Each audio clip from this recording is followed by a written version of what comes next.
What if the Industrial Revolution had never happened? Would we be fulfilled, happy in our ignorance of modern methods? Or would our children die for lack of medical attentions and our communities stay tiny because of lack of exposure to new ideas? These are the questions that we must ask when confronted with the pros and cons of invention. The Industrial Revolution's inventions included automobiles, cheap clothes, and inexpensive and processed food, but also hard labor, small salaries, and workers who were little more than babies.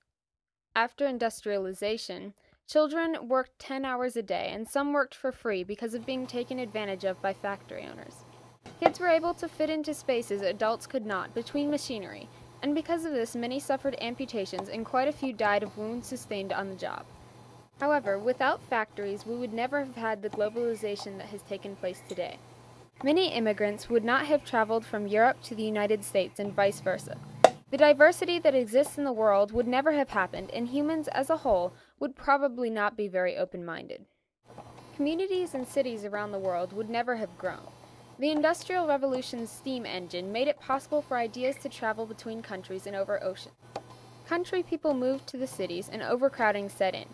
However, without the locomotive, people's towns would be largely agrarian, without access to a trained doctor and with slow horse and buggy transportation.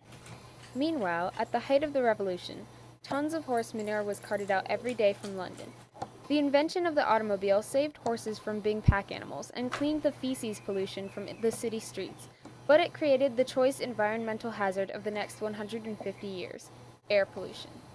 In a way, we traded the backwards ways of our ancestors for the smog of London, New York, and Mexico City, and created some of the environmental troubles we face in the 21st century. When looking back on the Industrial Revolution, it is tempting to say that it was all bad and to point to the slums of London and the exploitation of Britain's colonies. But at the same time, we must remember what brought many of the citizens of the world together. Progress was made, and it can't be taken back.